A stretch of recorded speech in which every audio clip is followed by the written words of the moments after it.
I'm Kranti Sambhav. You're watching Overdrive, and this is the latest Tata Tigor iCNG with automatic manual transmission. Tata Motors recently launched their Tiago iCNG and Tigor iCNG with AMTs. And this is priced at the XZA version is around 8.85 lakh ex-showroom, and the XZA Plus version is for 9.54 lakh.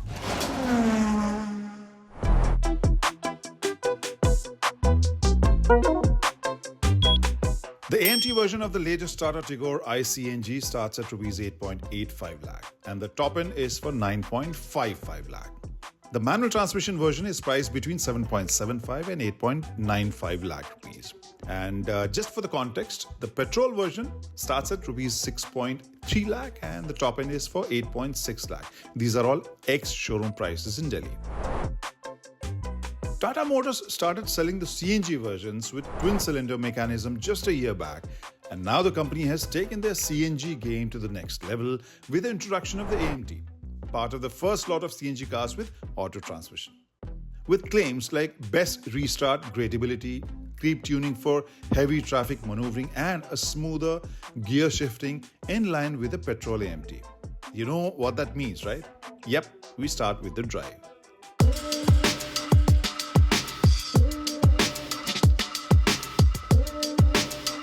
We have started driving this and we'll try and understand how this behaves in two different kind of scenarios. One, obviously, this is meant for more urban city kind of drive. So in that kind of traffic, what kind of behavior does this transmission show? And what happens when we try to overtake some vehicle? We push the throttle. What happens in those scenarios? The Tigor iCNG with AMT has 1.2 litre petrol engine and petrol mode only. This produces around 86 PS, and in the CNG mode this produces around 73-74 PS of power and 95 Newton meters of torque. And the tested fuel efficiency figure from ARAI is around 28 kilometers per kilogram for the CNG version. So while driving in the urban condition, in typical city drive, if you're accelerating gently, I think this gives a pretty smooth kind of drive. If I'm not pushing it too hard, the shift is pretty smooth, I would say. So there is some lag, definitely, but that is not going to bother you. The mood of this car or the personality changes when you want to overtake a vehicle. So I'll try and accelerate it harder and then we'll see how does this behave.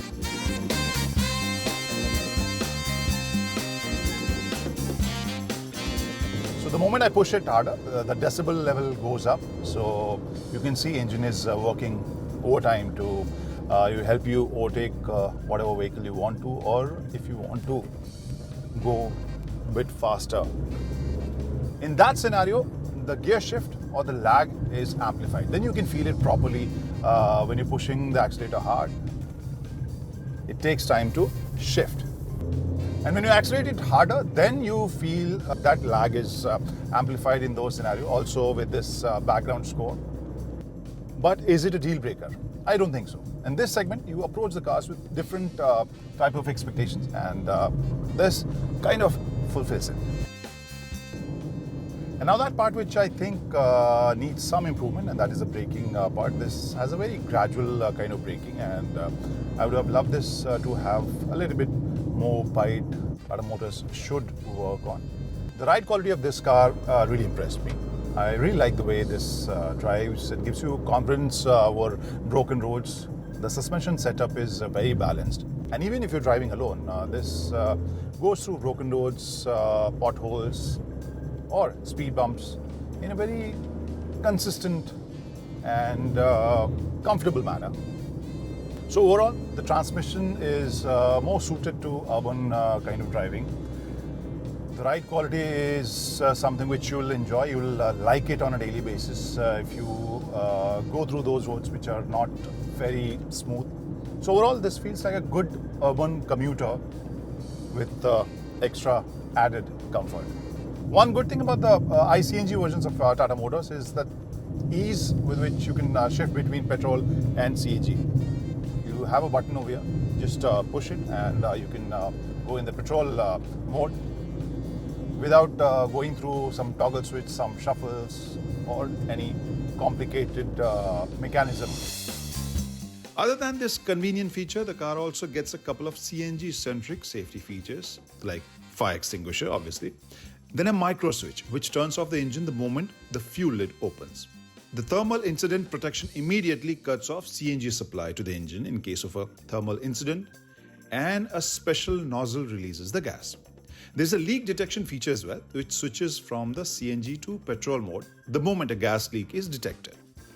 Tigor comes with 4-star GNCAP rating, front dual airbags, ABS with EBD, corner stability control, ISOFIX, seatbelt reminders, etc.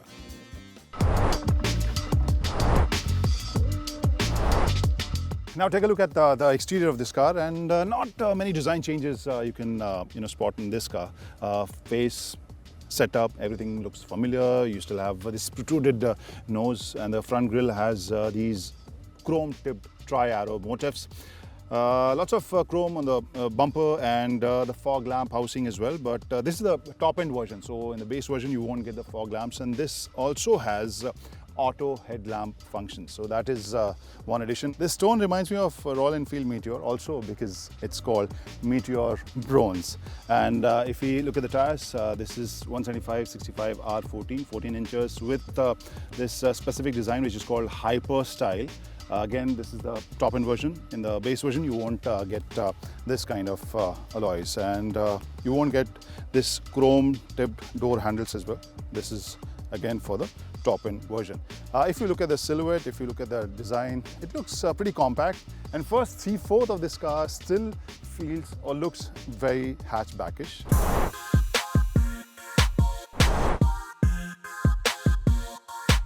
Now let's take a look at the rear of this Tata Tigor iCNG with AMT, the aspect which is the USP of any Tata iCNG lineup, and that is the twin cylinder mechanism for CNG storage. I'll just remove this floorboard so that we can access it, and in case you haven't seen it already, you can understand what twin cylinder mechanism is, which has helped Tata Motors engineers to achieve better storage for CNG, which is around 70 liters, and also usable luggage space for the passengers or the owners, which is almost 181 liters. And this is something which separates Tata CNG cars from any other manufacturer or product. And the second practical part of this twin cylinder setup is the availability of spare tires as well. So you don't have space over here. So they have placed it under this boot, and you can access it from here. The first thing I want to talk about is the infotainment screen in this Tigor iCNG AMT. The design is something which could be better. It's not very contemporary. The layout, the resolution looks a bit dated. And this also gives you an idea that this car sits on the affordable end of the whole price range. And being Tata Motors, they've given most of the relevant features in this car. For example, this has Android Auto, Apple CarPlay also. The response could have been a bit sharper, I guess. Also because the kind of screens we are seeing in this segment, in this price range, they have spoiled us, I guess. And one element which I think definitely needs improvement is the camera quality. I think I say this about most of the Tata cars, the kind of features, the kind of quality we see everywhere. The camera quality, the resolution of the camera, they need some improvement. In this case, you get the guiding lines as well, but the resolution could be a bit better because it's a bright day and still it feels low res. Then you look at the instrumentation. There you have a digital display of speed, odo, ambient temperature, and tire pressure monitoring system as well. You have two fuel gauges, one for the CNG, one for the petrol, and then you have tachometer as well. If you look at the quality of the dash, the materials, the patterns on these dash, they look pretty premium. Then you have the AC controls with the piano black finish. It looks smart and nice, but the quality of dials, they could have been a bit better. And you get type A and type C USB points, 12-volt power point. Then you have some space for your phone, I guess. And then you come to this hero of the story. The hero, because this is the iCNG with AMT version, and you can see this stick. the gear shift, the knob looks smart, okay, not very appealing. I mean, I'm not a big fan of this design or shape, but yeah. And now we move on to this area. We have 2 cup holders. Again, one more power point, I guess, for the rear passengers. You don't get armrest. This Tigor iCNG AMT version also gets a chilled compartment and other seats which get off-white leatherette finish. They look premium, the cushioning is nice, it's comfortable. But for taller passengers, I think the backrest could have been a bit more comfortable, maybe bigger. But otherwise it feels spacious and nice. One more element which Tata Motors should work on is the center panel of the steering wheels, because the rest of the material used or the pattern or the color combination, they give a very premium kind of feel. But this plastic panel at the center somehow doesn't match with the whole feel.